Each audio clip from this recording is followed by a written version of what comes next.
In narration, high school senior Henry Page tells in narration how he has a pretty typical life and wants to be a writer, hoping to be the editor of the school paper. He is called to the school office by Mr. Sharma and introduced to Grace Town, a transfer student who walks with a cane. He says they are both great writers and would be a perfect editor-in-chief duo for the paper, but Grace says she doesn't want to and leaves. After the meeting, Henry misses his bus, so Grace offers to give him a ride home. She then admits she doesn't like driving and lets Henry drive her car, and she ends up giving him her book of Neruda poems. Grace notes that Henry lives in a much nicer house than she does. At home, Henry's family, adult older sister Suds, dad Toby, and mom Gloria are all thrilled he got the editor job.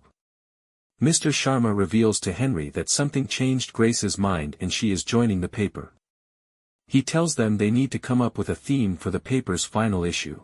Grace tells Henry she's taking an assistant editor position, and she will edit but will not write anything. Later, Henry talks to Grace about the poem he read, and again misses his bus. They ride home together again. Grace walks home, and Henry sees a man come and get the car to drive it home. After again bringing Henry home, he asks her to hang out. She can't at the time but makes plans for the evening. She comes back and takes Henry out through a long winding woodland path to an old cotton mill that shut down years ago. Inside is a pond with fish that Grace likes to feed. They wade into the water, and Grace asks Henry if he's ever had a girlfriend, which he hasn't. She reveals she did a lot of her physical therapy in a car after the car wreck she was in.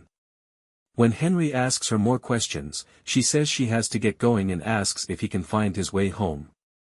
At home, Henry glues together broken pottery, a Japanese art form that is a hobby of his. Suds comes home. She's living at home after a horrible breakup with her boss at the hospital, and she cries and Henry comforts her. At the urging of some of his friends, Henry follows Grace after school to see where she goes every day. He watches as she picks flowers and goes to a cemetery, where she sits at a grave, leaves the flowers, and speaks to it. After she leaves, Henry looks and sees the name Dominic Sawyer. Henry Googles him and discovers he was Grace's boyfriend who was killed in the same accident she was injured in. His friend Muzz texts him that Grace was spotted doing something weird, so Henry goes to the high school where he sees Grace on the track trying to run but limping. She falls, screams, and beats her leg with her cane. The next day, Grace tells Henry her idea for the theme for the last issue, Teenage Limbo. Henry tells the paper staff they need to dig deep for real true stories, and Grace asks him to start. He opens up about a friend who committed suicide. Later, Henry asks Grace why she won't write anymore, and she explains she was asked to write a eulogy and couldn't find the words. Henry and Grace spend more time together and bond. He invites her to a Halloween party and she says yes. He's surprised after when she comes in to hang out and doesn't go to the cemetery for once. They begin to kiss, but when the song playing in Henry's room is the song that plays in Grace's car, she gets very upset and storms out. She confesses to him about Dominic and says it was their song. She kisses Henry but says she's messed up and can't do this, and that she's not one of his vases. Henry's friends convince him begrudgingly to go to the Halloween party anyway where he smokes weed. He's surprised to see Grace there. He brings her a drink. Meanwhile, Henry's friend La finally gets together with Cora, the girl who had burned her before. Henry and Grace dance, then eventually make out in Henry's room. She takes off her costume and he sees her leg scars. He admits he's never had sex before, and the two sleep together.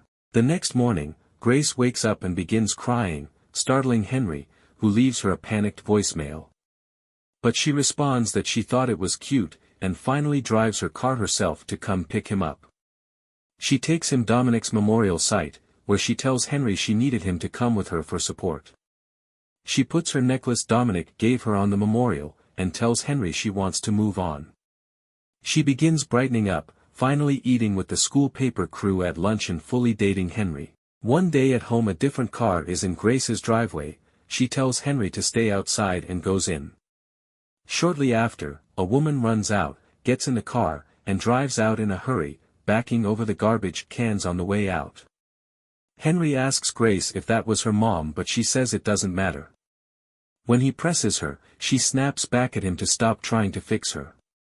Grace doesn't show up to school later, and Henry hears it's the anniversary of the accident and a candlelight vigil is being held. Henry runs to her house in the rain, where a man named Martin lets him in. He lets Henry wait in her room, which Henry realizes is Dominic's room. Grace arrives and reveals the truth: she lives with Dominic's family. She moved in a month before the accident to get away from her mom, who was drinking and in bad shape. Henry sees that Grace went back for the necklace she left at his memorial, and that she wears Dominic's clothes. Henry is angry and upset, feeling that she's leading him on and not moving on, and Grace says she's giving him as much as she can and she can't pretend to be better because he wants her to be. Henry tells her he loves her, but seeing all of the photos of Grace and Dominic all over, leaves dejected. When he gets home, his parents try to talk to him, but he tells them they don't understand. Suds talks with him and he tells her the truth, and she explains how medically a breakup will feel like withdrawal, but that his body chemistry will adjust and go back to normal. He says he wishes he could take it all back, but Suds says he can't. Grace is a part of him now. Henry goes to Dominic's grave, takes the poem Grace had him read and burns it. At school, Henry gets a text from Martin that Grace is missing.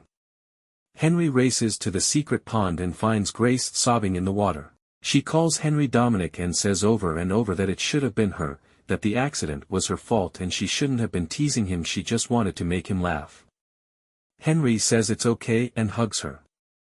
She seems to snap out of it, realizing it's Henry, and she tells him that when the crash happened her last thought was, shit, it wasn't even about Dom, and she wonders if that makes her a bad person. He assures her it doesn't.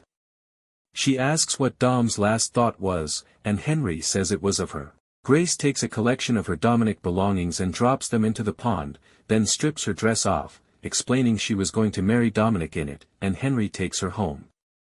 At school, Mr. Sharma tells the paper that Grace is taking time off and when she comes back will not be returning to the paper.